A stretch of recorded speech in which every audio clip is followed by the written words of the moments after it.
Good evening, Red Tail families. My name is Mr. Funkenbusch. I'm the new principal here at Isles Elementary School. Just want to say hello, and I'm excited for the new school year to start, and I can't wait to see all of you at school in the coming weeks.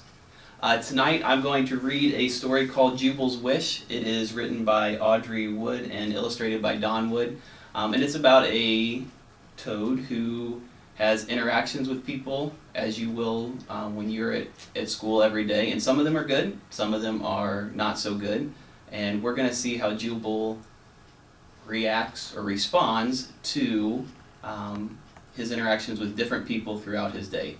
Okay. Once upon a bright and sunny day, Jubal Bullfrog skipped down the flower path.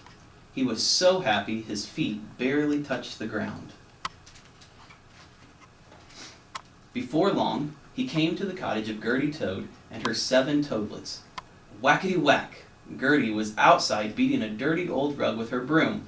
"A happy sunny day to you, dear friend," Jubal exclaimed. "Ah, what's so happy about it?" Gertie snapped. "The toadlets are into everything, and my house is a mess. For all I care, it could be raining." "But I've made a picnic to share," Jubal said, holding up his basket. "Picnic? I don't have time for that," Gertie grumped. "Work, work, work. That's all I ever do." Gertie Toad heaved the rug over her shoulder and stomped into her cottage. Jubal looked up. The sky was blue and the birds were singing in the trees.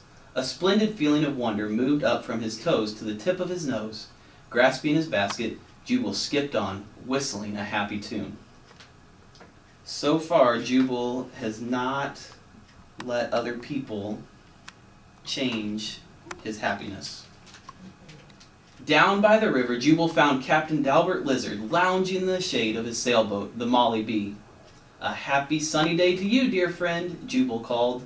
The lizard opened one eye and sighed. "My happy days are over," he said. "Once I was a great captain, bound for adventure with a fine crew, but now no one wants to sail in an old boat with an old captain." "I know just what you need," Jubal said, holding up his basket. "A picnic always makes everything better." "Sorry, Jubal," Captain Dalbert said as he slowly climbed the ladder to his cabin. "I'm not in the mood."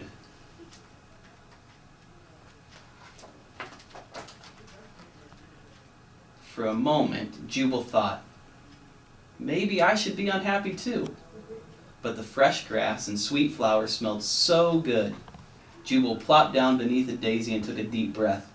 He leaned back, closed his eyes, and said, "I wish there was something I could do to make my friends as happy as I am on this glorious day." A butterfly came dancing over his head and landed on the daisy. And then something wondrous happened. A great hand reached down and scooped Jubal high up into the air. "Do you need a wish?" a wizard asked the startled bullfrog. Reaching into his pocket, the wizard brought out a small, twinkling star. "It's a wish," he said, "and it's yours if you want it." "A wish?" Jubal exclaimed. "Do they really come true?" "Dreams and wishes, wishes and dreams," the wizard said with a wink. "Sometimes they work, and sometimes they don't. You never know how they'll turn out in the end." The bullfrog took the twinkling star and held it next to his heart. "I wish Gertie Toad's housework was done, and her toadlets were well behaved, and Captain Dalbert had his adventures back. That's my wish." So Jubal is thinking about others and about how he can make others happy and what his role is in that. Jubal opened his eyes. He was back beneath the daisy. The wizard was gone, and the twinkling wish had disappeared. Racing over to the Molly Bee, he hurried up the ladder. "Captain, Captain," he called, knocking on the cabin door. "Are you happy now?" The door slowly opened. Captain Dalbert squinted out at the bullfrog. "Oh, Jubal," he groaned. "I bumped my head, stubbed my toe, and burned my biscuits. Someone must have put a curse on me. Go away and leave an old salt to his troubles." So Captain Dalbert's day is not getting any better. As Jubal walked back up the path, a dark cloud gathered in the sky, hiding the sun. When the bullfrog passed Gertie Toad's cottage, He heard her yelling inside. "Stop squabbling! What a mess! Pick up your toys!" Thunder boomed and lightning flashed. Gertie Toad's day's not getting any better either. Before long, Jubal came to a large toadstool. He climbed up and sat down to think. My wish didn't work. That wizard tricked me. Captain Dalbert and Gertie are more miserable than ever. And what has happened to my happy sunny day? A tear trickled down his cheek just as the first drop of rain plopped onto his nose. Jubal sobbed, and the rain poured down. So now Jubal's sad because he feels like he didn't help people, and that he may have made their day even worse, and his day is getting worse as well. The rain made deep puddles. The puddles ran together and formed a stream, and the stream grew wider and soon became a rushing river. Jubal didn't notice what was happening until the icy water rushed over his toes. "Oh dear," he cried, "it's a flood! I'll be swept away!" Great waves rolled toward the bullfrog. "Help! Somebody save me!" he shouted. "I'm stranded!" A faint voice called in the distance. "Jubal! Where are you?" "I'm over here," he yelled, trying to see through the blinding rain. A struggling sailboat bobbed into view. "Hang on, Jubal!" an anxious voice called. "We're almost there."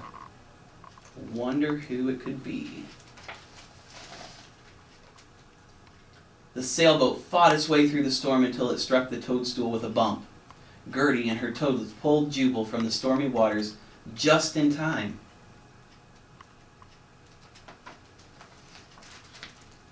"Welcome aboard, matey," Captain Dalbert shouted as he slapped his friend on the back. "What a day, eh? I haven't seen this much action since the typhoon of '49. Good work, toadlets. You're a fine crew." "Aye, aye, Captain," the toadlets agreed. "Oh, Jubal, I'm so glad you're safe," Gertie Toad said, hugging him. "It's a miracle. Our cottage floated away, and Captain Dalbert rescued us all." "Gracious," Jubal exclaimed. "What will you do now?" "I know what to do," the captain said. "We'll go on a grand adventure. The toadlets will be my crew, and Gertie will make a great first mate. If you're needing a cook," Jubal said, holding up his picnic basket, "our first meal is ready to serve." "Let's eat," Captain Dalbert exclaimed. Just then, the sun appeared in the sky, making a rainbow over the water. "It's like a dream, or a wish come true," Gertie said. So now, people are all happy. "Dreams and wishes, wishes and dreams," Jubal said with a wink. "Sometimes they work, and sometimes they don't. You never know how they'll turn out in the end." So that's the end of the story. As you can see, Jubal, his character kind of changed throughout the story. He was happy and ready to help out anybody, and then kind of changed on him. He thought he was helping them out, and it didn't look like it was doing that, and so he got saddened down too. But in the end, it all worked out, and they were all happy. Thanks.